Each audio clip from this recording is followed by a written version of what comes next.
Bom, um dos principais erros que as pessoas cometem ao tentarem, né, resolver o problema da insônia, tratar a insônia, né, até esse termo, tratar a insônia, é visto com uma certa...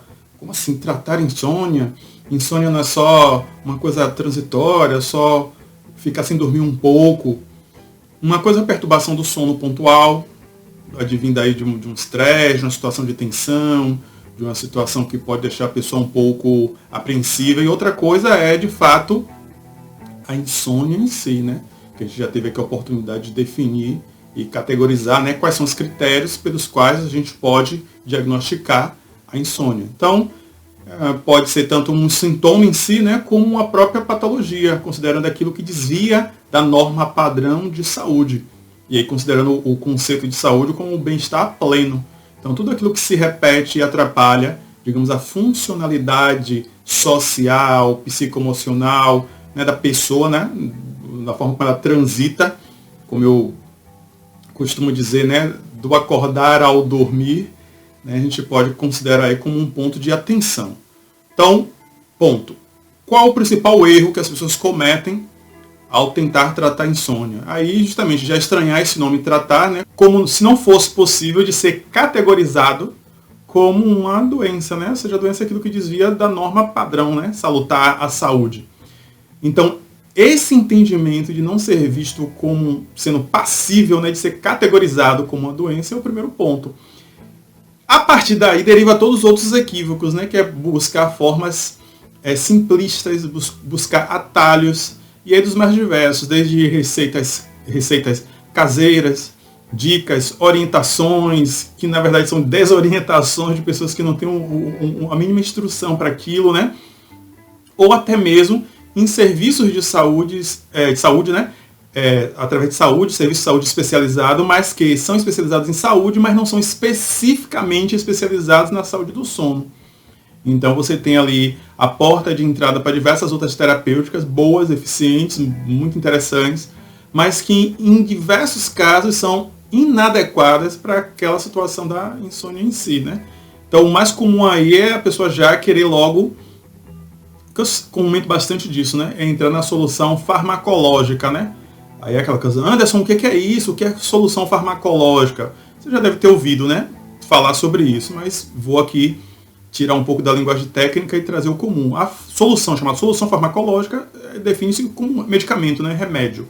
Então tudo aquilo que é sintetizado em laboratório, né, os fármacos, o princípio dos fármacos, daí deriva o estudo dos fármacos, né, farmacologia e as soluções farmacológicas, medicamentos, né, aquilo que é prescrito, você vai na farmácia e compra e começa a fazer uso mediante aí a prescrição, né, a chamada posologia, né, que é como vai usar, a dosagem, a frequência, enfim, aquela coisa, né, 2 horas depois da refeição, um pouco antes, enredo da história. Essa é a solução, digamos assim, mais comum, mais usual que as pessoas fazem, e que isso, quando a gente vai fazer uma análise global, né, de saúde social, é um grande equívoco. Porque não é a única forma de tratamento da insônia a solução farmacológica, e não é nem o padrão, o consenso internacional científico de tratar insônia, né? Não é a primeira linha de tratamento, não é farmacológica. A linha farmacológica, a linha de tratamento farmacológico é super útil e válida quando ela é necessária e indicada para diversos casos. Mas a questão é a seguinte, será que é indicada para o seu caso? Como que vai saber, né? Será que essa é a questão? Como tem diversas patologias, né? Diversas patologias que a intervenção ela é cirúrgica, né? A cirurgia ela é necessária, mas em alguns casos a cirurgia ela não é necessária. Então tem diversas patologias que a equipe ali de saúde fica na dúvida, né? Poxa, será que a gente vai fazer intervenção cirúrgica? Eu acho que é necessário. Outra não, acho que a gente pode conciliar aqui. Então tem diversas terapêuticas. Né? Em alguns casos, especificamente, é cirúrgica, não tem muito como debater sobre isso. E outros casos não é cirúrgica, definitivamente não é. E outros casos é misto, né? Dependendo da situação, de como está ali o avanço da patologia, de cada paciente ali pode ser cirúrgica, pode não ser, dependendo de como está ali a evolução, né, da patologia, faz os exames pré-operatórios, né, fica naquela avaliação, até chegar em um consenso a viabilidade da cirurgia ou não. Mas nesses dois casos, né, que é a interseção, né, tem situações das mais diversas patologias que a solução não é necessariamente operatória. Né? Por que eu estou trazendo esse exemplo? Anderson, então vou fazer uma operação para tratar da insônia? Não, é uma analogia, é uma comparação, né? Porque geralmente a gente vai pensar que, de forma mais rápida, né? Faço logo uma operação e está tudo resolvido. Não necessariamente, nem toda patologia que a pessoa tem, né, doença, né? Ela vai ser resolvida com cirurgia. Inclusive tem diversos casos, né, que a pessoa faz a cirurgia e por diversos motivos retorna, né, a situação patológica. Ou seja, cada quadro em si tem que ser avaliado especificamente, com muito critério, com muito cuidado, se até as minúcias e detalhes ali. É o famoso cada caso é um caso, né? Em diversas situações, de fato, isso se enquadra bem, né? Avaliar detalhadamente, com cuidado. E qual é a moral da história disso aí? Como eu costumo sempre dizer, né? Qual é o enredo da história disso aí?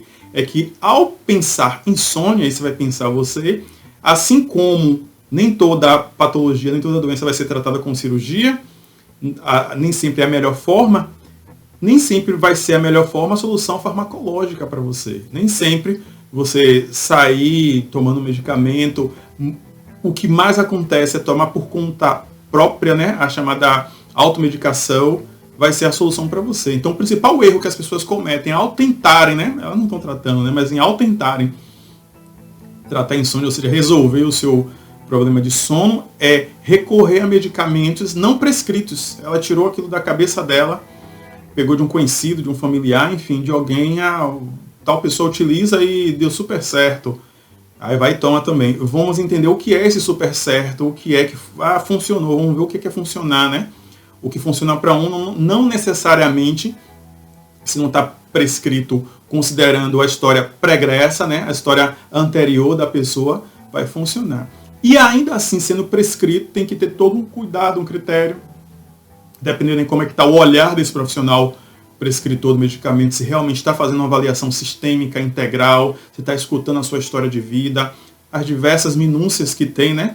As nuances ali de cada caso, se você realmente está sendo escutado na sua singularidade, para que seja feita uma prescrição ali e você começa a fazer uso daquele medicamento, aí ver os efeitos colaterais, diversos, como vai ajustando ali a dosagem, ou suspendendo, alterando, como vai calibrando ali. Ou seja, é toda uma minúcia, é todo um detalhe. Ponto. Qual é a terceira observação aqui? É que, ainda assim, a linha ouro, padrão ouro, a primeira linha de tratamento para insônia, ela não é farmacológica. Não deve ser farmacológica em grande parte dos casos. E que linha de tratamento é essa, Anderson? A comportamental. E aí, por que comportamental? E a gente vai ter tempo, oportunidade, né, de trazer mais detalhes aqui. Mas, basicamente, vamos falar superficialmente, falando nesse primeiro momento aqui, é o seguinte. Você tem uma predisposição genética, né, que predispõe à insônia. Então, a gente está falando de fatores com disposição genética. Só que não é a única função, né? Se você tem a predisposição, não significa necessariamente que você vai desenvolver nenhum tipo de patologia em si. Então você tem os fatores, os que lhe predispõem, ou seja, são os fatores fragilizantes. Mas não são únicos, você tem os fatores desencadeantes, né? O que desencadeia, né? Ou seja, o ponto gatilho ali, que é advindo de alguma situação social, né? Externa. Questões sociais das mais diversas que é, né? A pessoa passa por uma situação traumática, uma situação de estresse, uma situação de alta carga emocional, né, adaptação. Então você tem uma predisposição genética somada ou potencializada por um fator externo, né, ali. Só que aí, como a pessoa começou a sentir, né, os sintomas da perturbação do sono, ela vai tentar dar um chamado o jeitinho, né, o jeitinho brasileiro aí de tentar fazer alguma coisa para tentar resolver aquilo, né. Aí o que eu chamo de conduta autolesiva. Ela, na tentativa de resolver um problema, ela vai gerar um outro problema. Ela vai gerar, né, tecnicamente se chama dos comportamentos compensatórios. E são esses comportamentos compensatórios que ela diz, poxa, se eu estou sem dormir por causa, ela supõe uma possível causa, né, um suposto saber. Por isso eu vou fazer tal coisa. Da cabeça dela, da intuição. Então são os comportamentos compensatórios, né, para compensar aquela desarmonia, aquele desequilíbrio do sono. Ela adota certas condutas, microcondutas padrões, né, comportamentais para compensar. Esses padrões compensatórios são chamados elementos perpetuantes.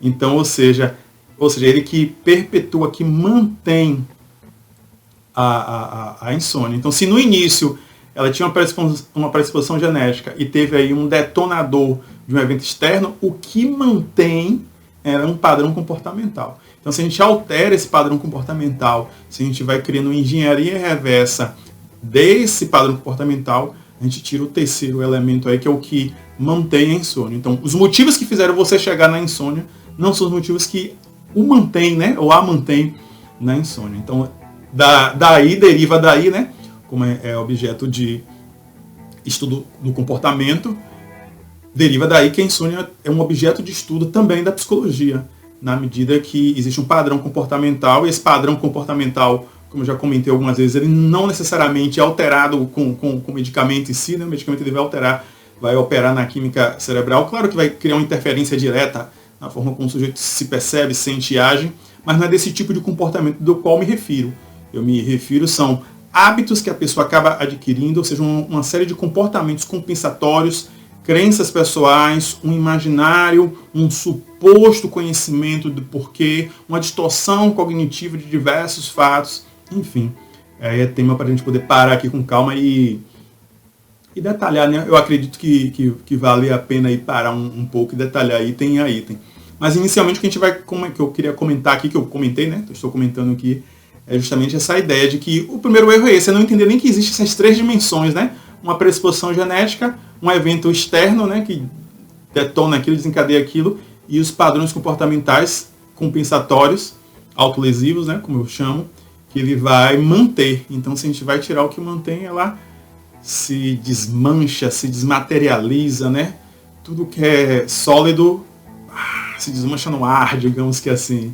Então, fica aí a reflexão, a ideia de que a solução de imediata farmacológica não é a indicada, principalmente se ela advir aí de uma autoprescrição, né, automedicação, sair da sua cabeça querendo fazer qualquer coisa, enfim, muito cuidado aí ao lidar com fármacos, é importante, né, vital, é necessário que a ingestão dele, né, vai se tomar, né, como se chama a ingestão, tomar o medicamento aí, fique muito atento ao que você está colocando para dentro do seu organismo, né, faça uso se aquilo for de fato prescrito por um profissional capacitado, né, para poder prescrever aquele medicamento, em si, saiba lidar, né, com o manejo, chamado manejo clínico, né.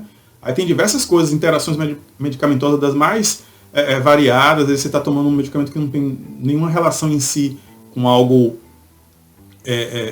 psiquiátrico em si, mas pode haver uma interação medicamentosa das mais diversas, que você nem vai saber, tem interações medicamentosas de base alimentar, enfim, das mais diversas. Aí tem o próprio impacto nisso no seu metabolismo, de como vai reagir. Então é importante você estar assistido com um profissional capacitado para poder fazer essa prescrição, né? Não vai tirando as coisas da sua cabeça, assim, não, porque minha irmã toma esse medicamento aqui, eu também vou tomar, a vizinha falou, no fundo de tal do trabalho.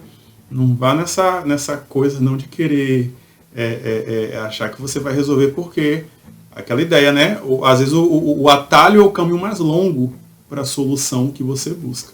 Então fica aí a reflexão, ficamos por aqui, então nos vemos no próximo momento de reflexão. Até lá!